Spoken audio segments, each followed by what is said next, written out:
Leave them on or take them off. It's whatever you want to do. Whatever you want. Welcome to Making Action Happen with Sarah Blackhurst. We're here to discuss public policy issues in our home state of Colorado and beyond. Making Action Happen is presented by Action 22. Find out more about our organization at action22.org. Now, here is your host, Sarah Blackhurst. Hi, and welcome back to another episode of Action 22's Making Action Happen. I am joined with co-host Brian McCain again today, and we have a special guest. Nicholas DeSalvo is joining us, and we'll talk with him in just a few minutes. He is, we understand him to be the youngest candidate to run for office in Colorado this last year. He may have been the youngest in the country. We don't know for sure yet. We haven't checked that out, but we have him, and we're excited to visit with him a little bit. Before we get too far into it, I wanted to give a quick report to our members a little bit about the Voices of Rural Colorado event that we had going on this morning, and yes, and tomorrow morning as well. This is the event that we do every year with the sister organizations Club 20 and Pro 15. We do it usually right after the session starts. We have a little bit of a break in the session this year, as you already know, but we always talk about the issues that are most pressing for our communities in our rural Colorado. This morning we talked about paid family leave. We talked about the broadband fund that's and everything that's going on with that. We're going to put some of these links on our website so you can understand a little bit better. There's a lot of money that's going into broadband right now, and there's a lot of interesting conversations around that, especially because we've had to deal with that before. We're also going to be we also talked about Colorado's greenhouse reduction roadmap and everything that everybody's trying to do to really kick that up. And I think they really want to do that, especially now. We also talked with a couple of different organizations, Xcel Energy and Black Hills, about the future of energy. That future of energy in Colorado is going to be the forefront and a huge part of the discussions for the next year to 5 years. It wasn't really enough that we talked about it today, so we have promised to follow up a little bit later on the show, but also with some separate things so that we can continue that discussion on the future of energy in Colorado with all of the Action 22 energy partners, and we have quite a few of those. So we'll follow up with that. Tomorrow is actually going to be a really great session. We're going to be talking with Phil Weiser. Governor Polis is going to be with us for that Voices event, Senator Michael Bennet and Senator John Hickenlooper. So that should be really, really great tomorrow. If you have any questions or you'd like to be a part of that, just let me know. You can email me at sarah.blackhurst@action22.org. But also, as we are working on some of these things, we want you to be involved. We want our listeners, regardless of your Action 22 members or not, we want to hear from you, because as we move forward, we're going to need a lot of input on how to recover in this economy, how to do all of those things. So we're going to ask you to start to send your questions, comments, thoughts to show@action22.org. We're excited to hear from you. And if you are not currently a member of Action 22, you need to join. It's time for you to get involved. It's very easy to do so. Brian is doing a lot on that. Brian is taking charge of that recruitment process right now and the invitations to join. Yes, actually gonna start hitting it hard today and tomorrow. So look for an email. If you're not a member, I may email you, and then I'll follow up again next week. And also I wanted to add that last week was our first video show as kind of the test run for this. So not only can you listen to it on the network, but you can go to YouTube and type in Making Action Happen and find it and get a video, see our beautiful faces. It's beautiful face. And we're asking if you enjoy what you hear and like what you see, just subscribe to it. We need all the subscribers we can get. And that will be linked on our website as well, eventually, probably in the next few days. And we're just excited to kind of go into a new world of video and I guess streaming, as the kids say these days. But, we're so old. But I think the thing that we really want to try to help and we want to set the example and do it ourselves, but we understand that in this new environment, we're going to have to connect with people very digitally and in a different way. And so developing that digital content, developing ways to communicate and go back and forth in this way is what we really want to try to promote. And here's the thing right now, we've been thinking a lot about this, and I think this is the year to just swing for the fences. I think it's go big or go home time for everybody. So, all right, Brian, what's been on your mind this week? Well, we had the inauguration yesterday, so I watched a little bit of it. It seemed to have gone off peaceful. There were a lot of troops in DC, basically making sure everything was safe, which was impressive in its own. I think, they moved, I want to say almost 30,000 troops to DC. Wow. That's huge. That takes a lot of logistics, a lot of planning. And these are National Guard troops from all over the country, from various states. I know, I believe Colorado sent some out.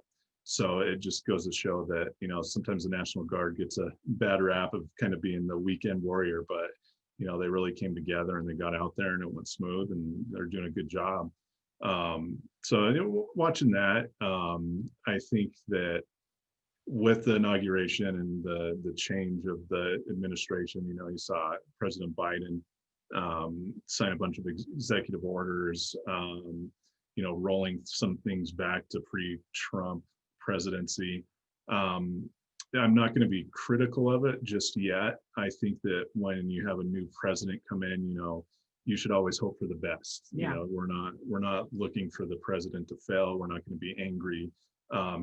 President Biden, whether you like him or not, he is the president of our country, and for our country's sake, I say, we hope for success, wish him well, and wish him good luck, because right now, with everything from COVID going on to everything in the world and in the country, one thing, and I've said it before on the show, is that with the new administration, you have a new set of people that are taking a look at the problems we face. Now's the time where we hope they get it right and they make it better. And, it's just a fresh new look at what we're going through. So with that, here's to President Biden.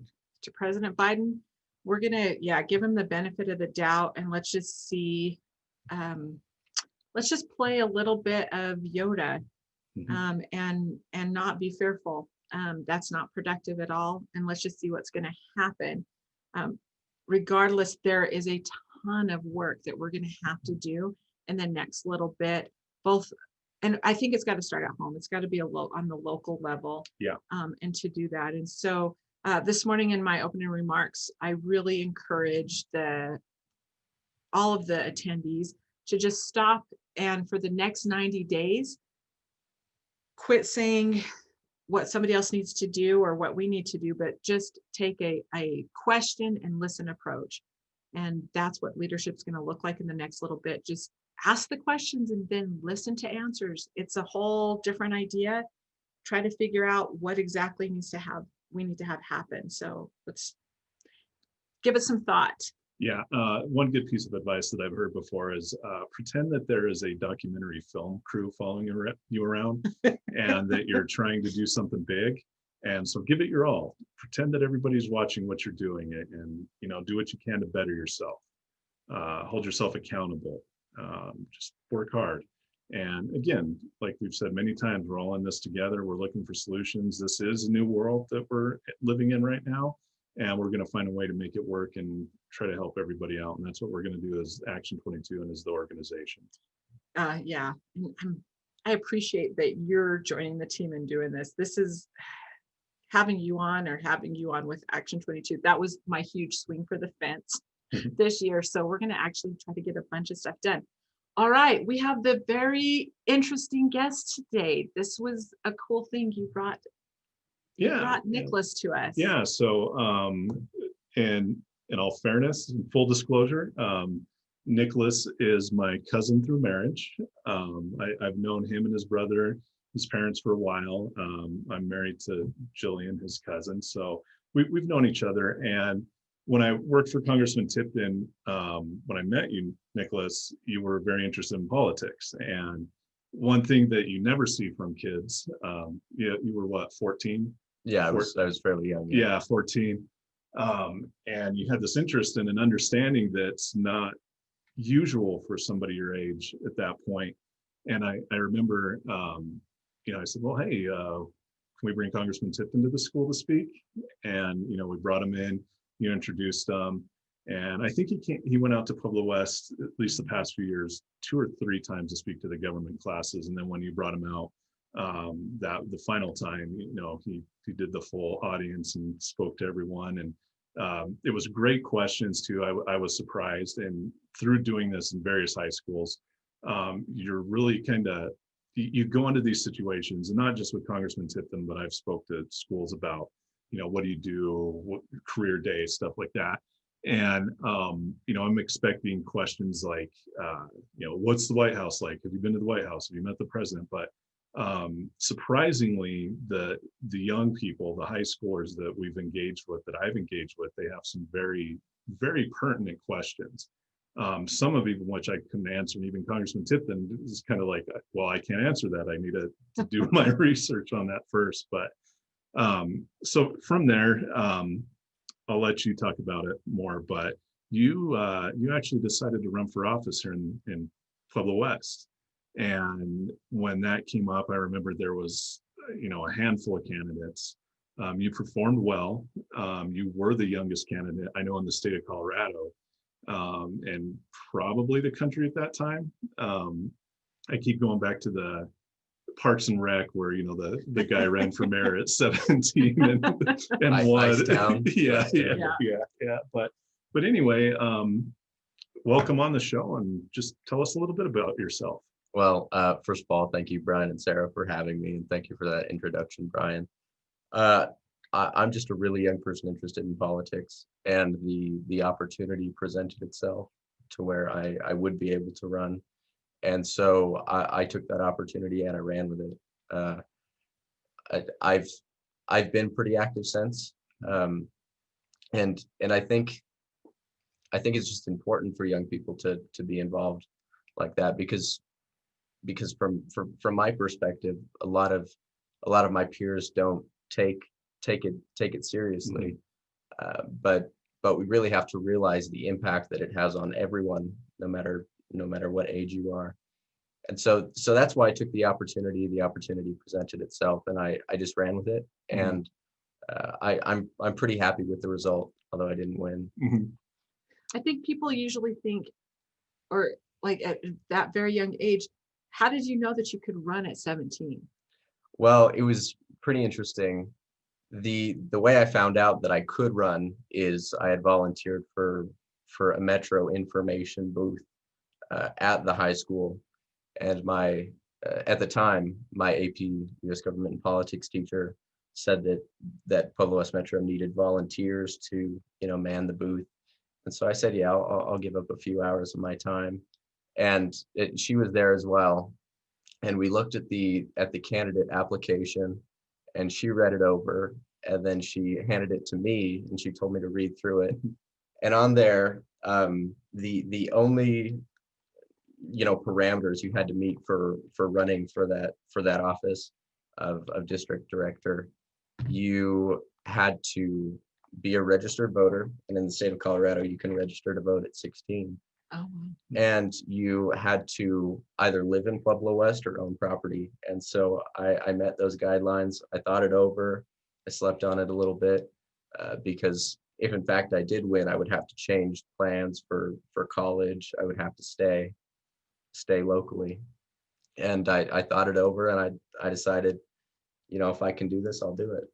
And when you ran, how many candidates were there on the ballot? There were 12, including myself. Yes.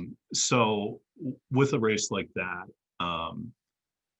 fundraising plays a big part, because that's not like a little office. I mean, that's a very professional, well-respected office that you're in for. So there's going to be money in it, right? You're going to have to pay for ads, signs, whatever, all the campaign fund stuff. So when you decided to run, did you know anything about fundraising and financing a campaign? I really had no idea. But I learned a lot from it about how to register a candidate committee and things of that nature. I didn't I didn't take any donations. I was self-funded. Hmm. And when it was all said and done, I only spent, I think, around $300, and that was just on yard signs alone. Wow. But I learned Really? how expensive yard signs are. Yeah. Did you have people wanting to fund you? I did, yeah. I went and delivered a yard sign to a person, and I pulled up to the house, and it was a pretty big house in Pueblo West. It was right Mhm. by the reservoir, and they asked, "Do you have a website or a place to donate?"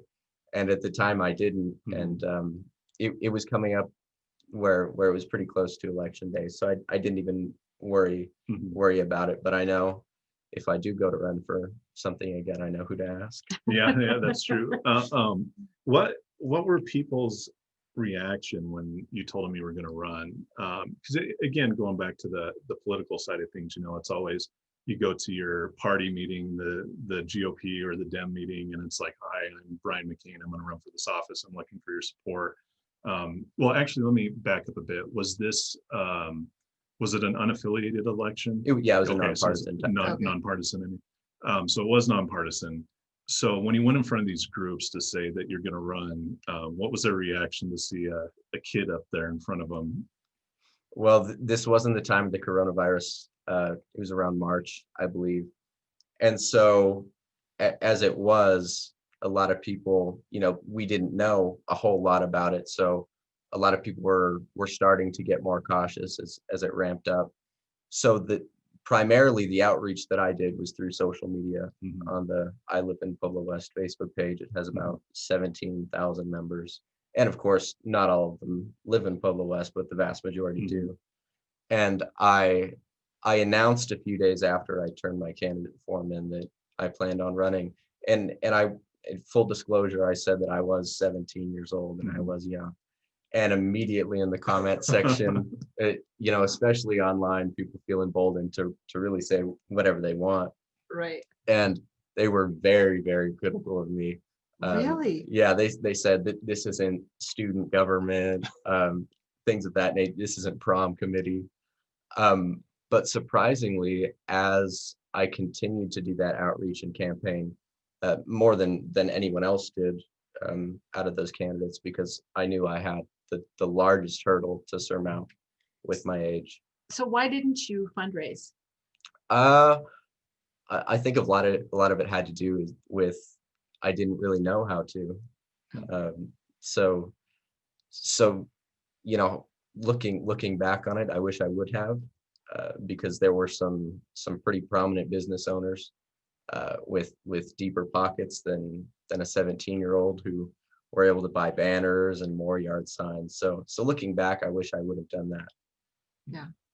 I think that's every candidate that decides to run, they always start off, and they don't realize fundraising is kind of a big part of it because Right. everything costs money.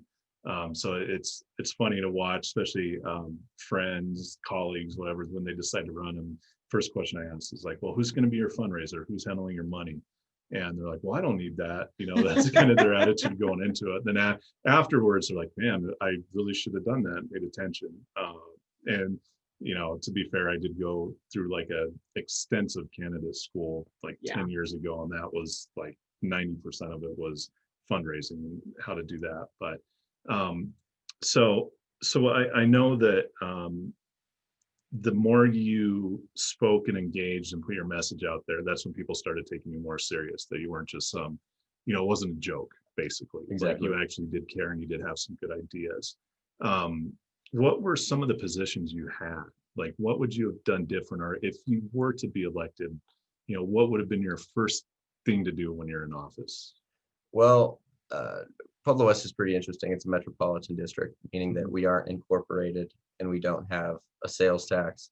And going into it, I was very aware that the people of Pueblo West, that's the large reason they were out there, is because the tax rates were so low. And so I knew that if I had plans to do a road tax or put stuff like that on a ballot, that people might not be receptive to the rest of my message because that would be a big turnoff for them. But the reality of it is that the roads in Pueblo West aren't very well maintained, and that has a lot to do with just the road crew and how tight the budget is. Mhm. And so the priority was fixing the roads, whether it's by bringing in new businesses to get the property tax from that, something, because every election the issue of roads comes up, but it never seems like anything is done about it. So it goes back to the idea of all talk, no action, and that's what I didn't want to be. Didn't want to be someone like that.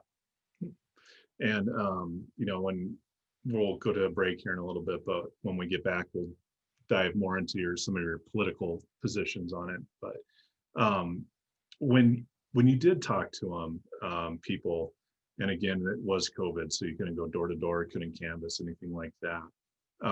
When you engaged, especially some of the older people like my age or even older, and you started to talk about this,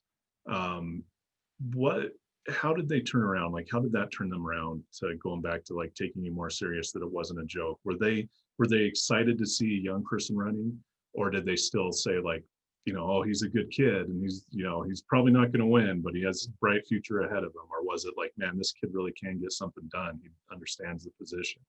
Well, it was a mixture of both, and like I said, the more I engaged, the more people changed their thinking about me. And really the turning point was when I got an endorsement from a former district director, and that was pretty important to me. And a lot of people said, he might be young, but he's interacted with the voters more than any other candidate has. And I think that juxtaposition between me and my engagement with the voters versus the rest of the candidates, I think made a big difference in people's minds. Of course, there were people who said, he seems smart, he has a bright future, but I just can't see myself voting for someone with such limited life experience. But there were others who really liked my message. When you talked with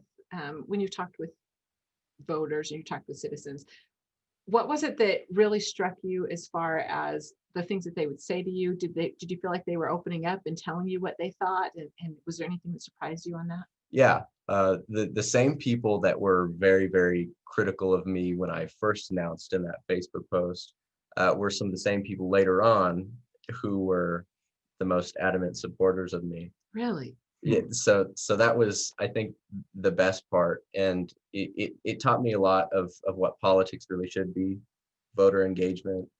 And I think if more people did that, we would be less divided as a people in general. Do you think that that's them changing their mind? Because that is a huge thing.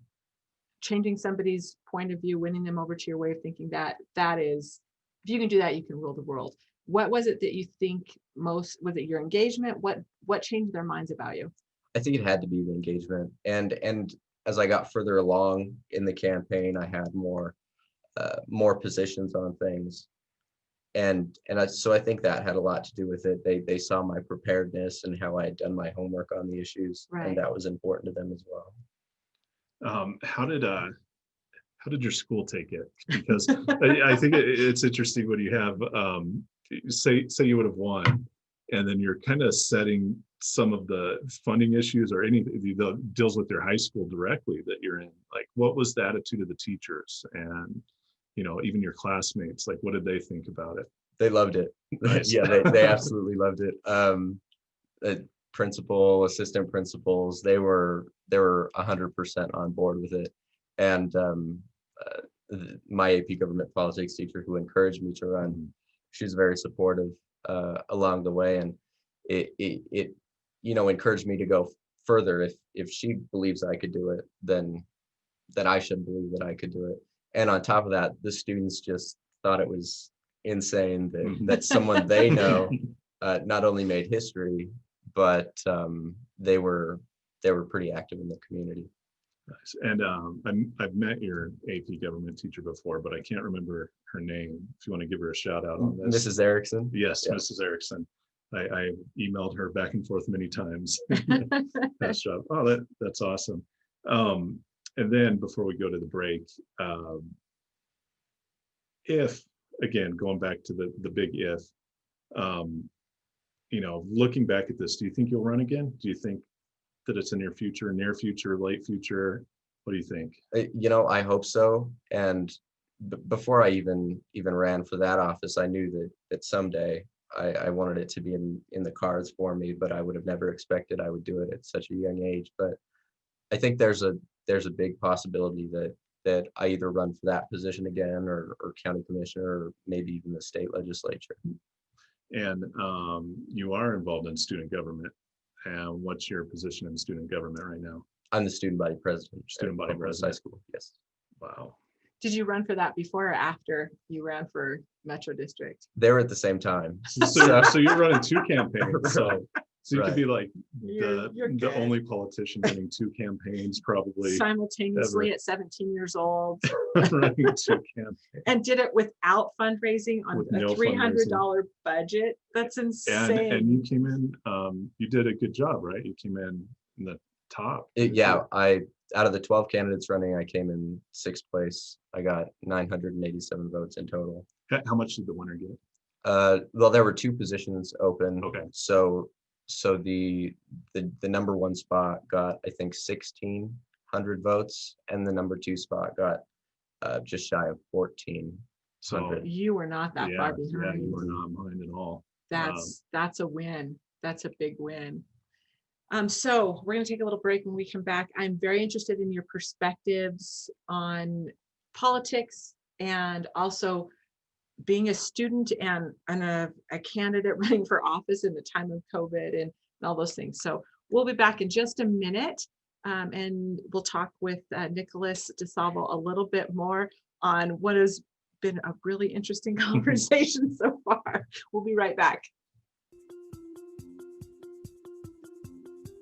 This is Making Action Happen with Sarah Blackhurst. To reach the show today, call in to 1-866-472-5788.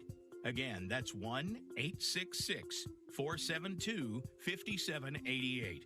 You may also reach out via email to sarah.blackhurst@action22.org. Now, back to Making Action Happen. Hi, thanks, and welcome back to Making Action Happen with our good friend Brian McCain, my co-host. And today we have the most interesting guest. Nicholas DeSalvo is the youngest candidate to run for office in Colorado, as far as we know, and maybe the country. And we just discovered that he was actually running 2 campaigns simultaneously, and he didn't do any fundraising. I think, to me, that's shocking. So, Nicholas, let's talk a little bit about some of your perspectives from where you're sitting and being student body president. I'm sure you've had these conversations quite a bit. Give us some of your perspectives on the current political climate. Well, I would say it's the most divided I've ever seen, but I haven't really seen. You're 17. Right. Right.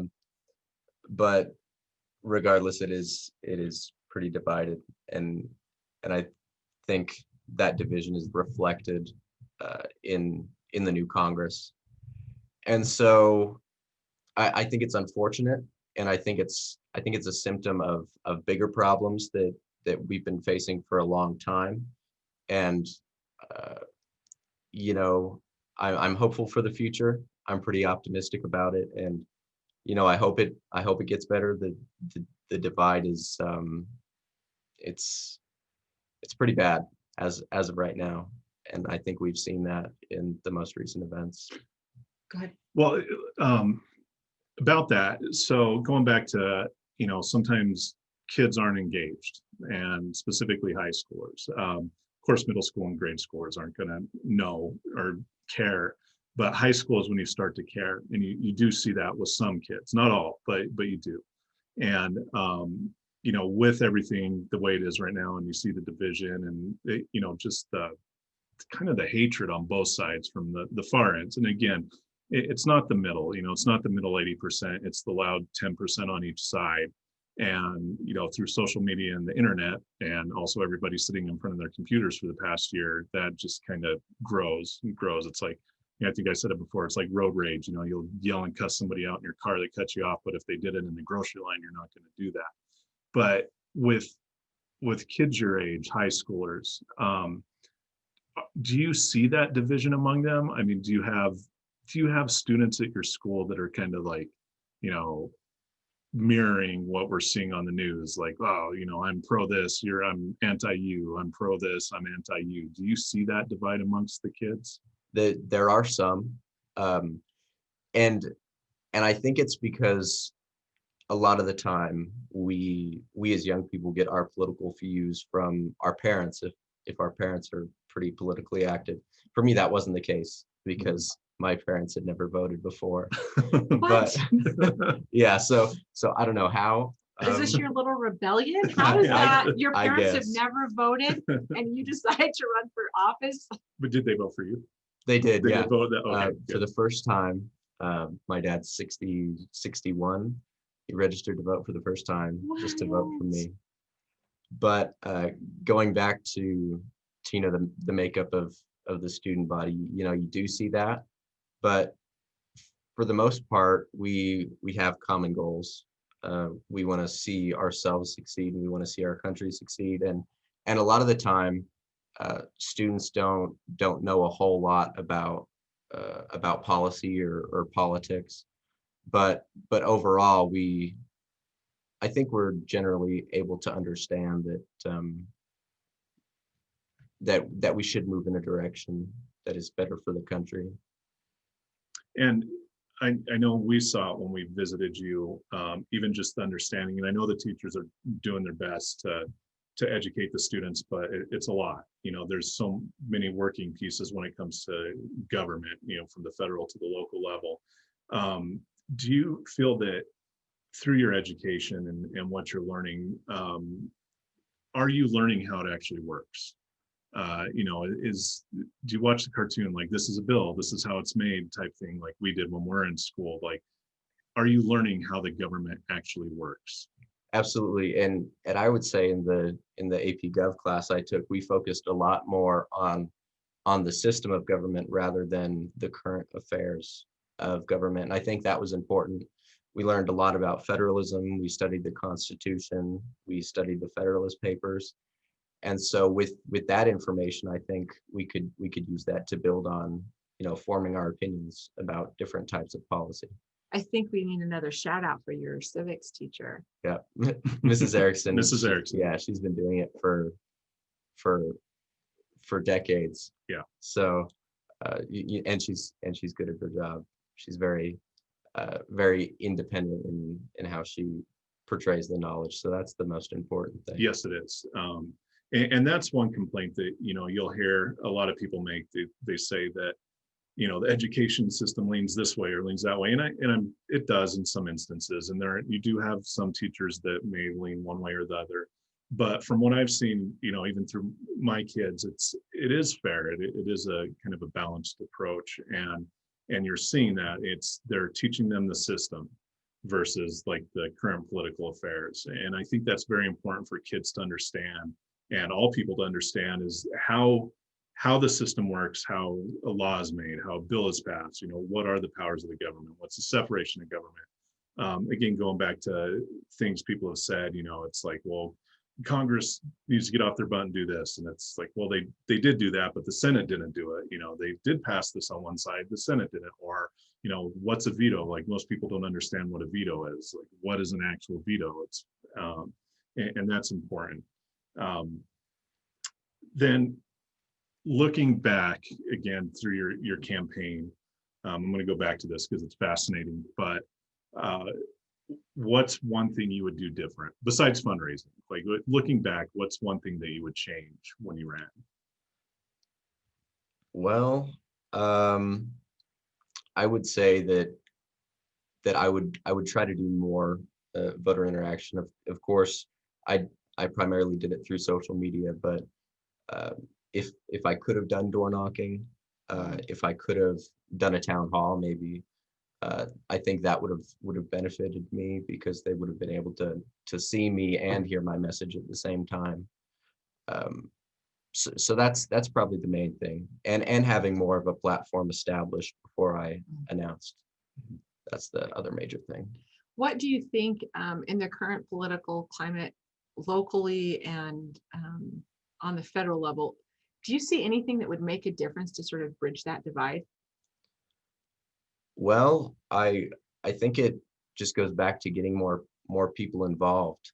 Of course, when you have local officials, and Brian, you mentioned this a few episodes ago with the example of Danae Esgar. If you don't like what she's done at the state level, you see her in a King Supers or something of that nature. And so I think a lot of it has to do with making your voice heard, and on top of that, just staying up to date with everything that's going on and being informed about it. Sorry. We have somebody painting in the other room, and it's getting to us a little bit. So going back to the campaign itself, what do you think you learned? What was the biggest thing you think you learned? Well, not only did I learn the process, but I learned how important it is as a candidate to engage, and I think that's the biggest thing I did. But not only did I learn a lot, I think the community of Pueblo West learned a lot, and those who were even paying attention to my election learned a lot, because we talk a lot about, how do we get young people involved? And it's not to play identity politics or anything, but it's very difficult for a young person to be excited about a candidate in their 60s or their 70s, especially in a local election. And so just seeing them be represented through me as a candidate, I think that was important. And I think it showed the community that there are students out there that are interested in things other than social media or video games. That's fair. So talk a little bit about logistically how you did your campaign in a time of COVID, and then what that's looking like for you right now. Well, one of the first things I tried to do is establish a separate Facebook page for my campaign alone, because being engaged in politics, that means I'm opinionated. And so I didn't want people to look at my personal political opinions on a national scale and try to relate that to a local level for an election that should have been nonpartisan. Smart. And so that's one of the first things I did. And on top of that, just utilizing social media pages, making sure that my responses were consistent with what I had, been saying previously, so people couldn't try to screenshot and use it against me that I was flip-flopping on any issues. Which they will do. Right. With everything. Yeah, So, that never happens. Yeah. So COVID, I'm going to switch gears here. COVID has impacted small business, which, that's not your world right now. Your world is school. COVID has impacted school. You mentioned before we got on that you're in the hybrid system now, so you're doing 2 days a week and then remote 2 days, but you've been remote for a while. A lot of the frustration from parents, especially, is you have to be at home. You can't just set your kid in front of a computer and have them learn. The younger ones, high schoolers, are a bit different. You just got to kick them out of bed to make sure they're up in time, or they don't fall asleep in their class like somebody did. But looking the past year, going through this, do you think that it has caused harm to the learning process? Do you feel it stayed the same, or do you think it's better? It has absolutely caused harm. And I don't think we will really see the effects of that through standardized testing, because a lot of that standardized testing has been taken away because of COVID. But you see that students' grades are dropping. They are apt to procrastinate more without personal instruction, and I think it's exposed some things, being that students should have access to Wi-Fi, and a lot of students don't have access to Wi-Fi to do their work. So they can't do their work, let alone, learn anything. It's difficult to, of course, stay focused and retain any knowledge. And I think on a large scale, it's shown us the importance of in-person learning, being in an environment that facilitates, being able to retain knowledge. And I think that's the biggest thing. On one hand, I understand why we're doing all of it. I mean, I get it. But on the other hand, we have to really, really see the detrimental effects of it on not only education, but mental health and things of that nature. And when you went back to school Monday, right? Did the students look like zombies walking down the hall? Yeah. I can't put it any other way, Right. but was it like an episode of The Walking Dead when he went back to school? And I will admit that I'm guilty of this as well. We start school at 7:25, and I would wake up at about 7 o'clock, roll out of bed, open up my computer and enter a Zoom meeting. And so, again, it shows how much structure that school does provide and in-person learning does provide. And so when you're forced to wake up earlier, you're not really having it. But luckily, I think it was Monday. We did have a 2-hour delay. So that's right. Instead of 5 hours of sleep, we got 7. Yeah.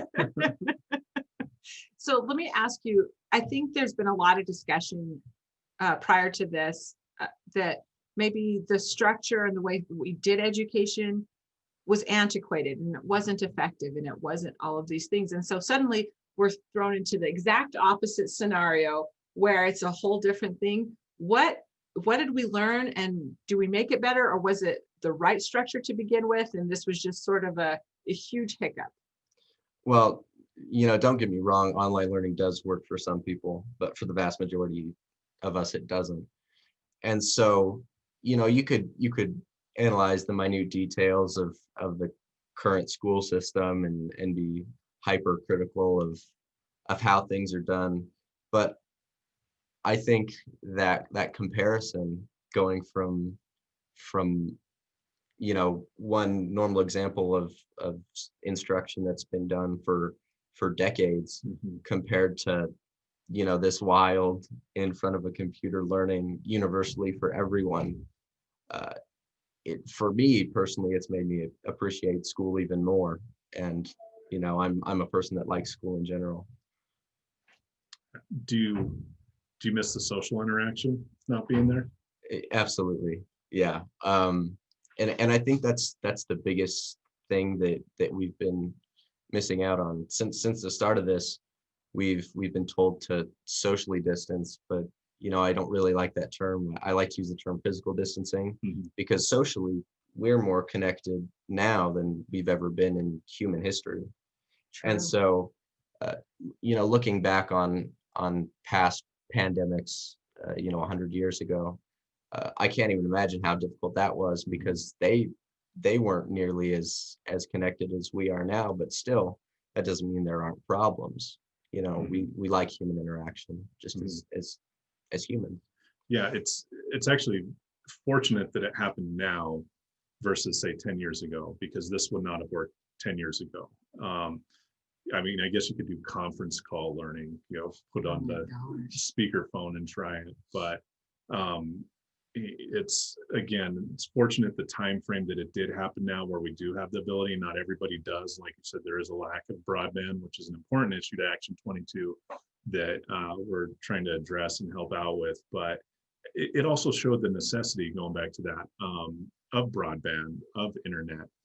Up until now, internet has always been more of a privilege. Like it was, the speedy internet is a privilege. It's like, oh, I'm going to pay this much more money. I can afford this, or I live in an area that gets it. But now it's a necessity. It's absolutely a necessity. And that's why this conversation, and we've been having it for years over broadband and rural broadband access. But now it's like this put it right on the fire. Like this has to be solved ASAP. And I think that there's a lot of people working on it, and hopefully we'll see that soon. But again, that part of high school and part of, even college it's the social aspect, because we are social animals and we live in a social world, and this teaches us how to behave. If you've only been in online school through age 24, and then all of a sudden you have to go work in a business with people, you don't have the tools to interact in an office with multiple people and understand how that works. And that's where I keep going back, that with the education being online, and again, it has to be, it's not, it's not intentional that they're doing it this way. Well, it is intentional, but it's not like nefarious. But that's what we're going to see hit the students the most, especially with that mental health and just social ability. This is like a year gap in development when it comes to social. Yeah. So I have a question for you. The election you did win was for student council president. Right. With all the things that are facing right now, do you have a plan? Are you taking some action on trying to address some of the issues that you've already talked about? Right. Well, and also going back to the issue of social interaction, a lot of the things, especially for high school seniors, a lot of the normal activities been taken away from us, meaning, dances, assemblies, extracurriculars and sporting events and things of that nature. So as a council, we are taking measures to at least plan for some of these things. And the plan, of course, it's still modified, because we know that within 2 or 3 months, this thing isn't going to magically go away by any means. But I think we're in a position to where, we've lost so much over the course of a year. We should at least be able to, offer up something, whatever that might be, if it's a virtual dance or, what have you.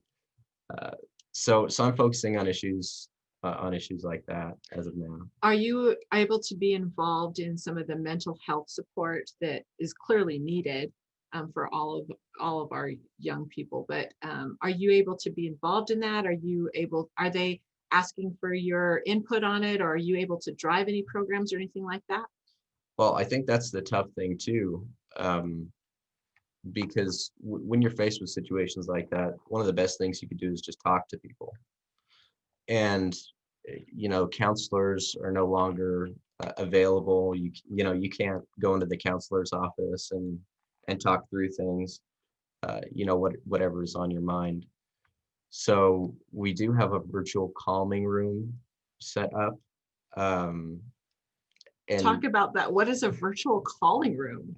Well, in essence, basically, I think it's like a Zoom, and you go into it, and there's a picture of a mountain or something with serene music in the background. I appreciate the effort, but is that effective at all? I don't think so. No, not by any means. So from where you're sitting, what would be effective? No, that's a difficult question. I think the most effective thing would be a student-led, and organized just group where maybe once a week you could get together and just talk through what's going on in your mind, because we're going through the same problems. A lot of us are, because this is difficult.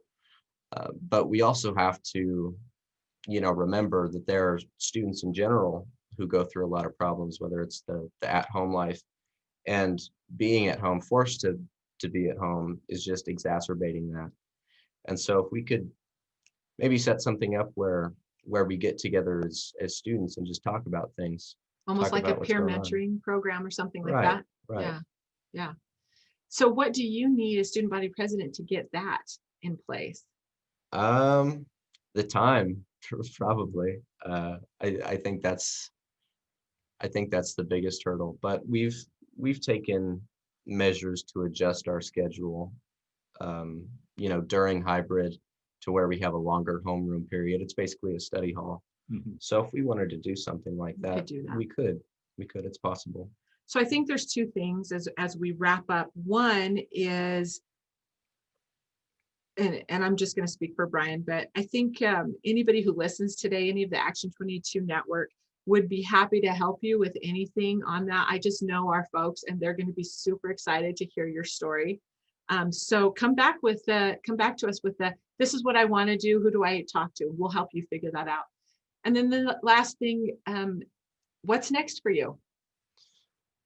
Well, I think what's next is taking a short break from the candidate life until I gather myself. I do go to college, of course, studying political science, but from there, just see where it takes me. Of course, if the opportunity presents itself again, where I could be in a position to run for an office where I think I can make a real difference, I'm going to go for it head on. We love it. We love it. And it's important to mention too that you've worked through all this too. You have a job. So on top of all of this, you're working as well. So earlier today, I just told Brian, I just want to be inspired. Can I just be inspired? Is that too much to ask? So you fulfilled that for today. So Nicholas, we appreciate you being with us so much today. Next week, we are trying to work out some time with Senator Bennett to be on the show. If you have any questions, let us know at show@action22.org, or if there's anything that you're working on that you want our help with, let us know. Thanks for joining us. We will see you next week.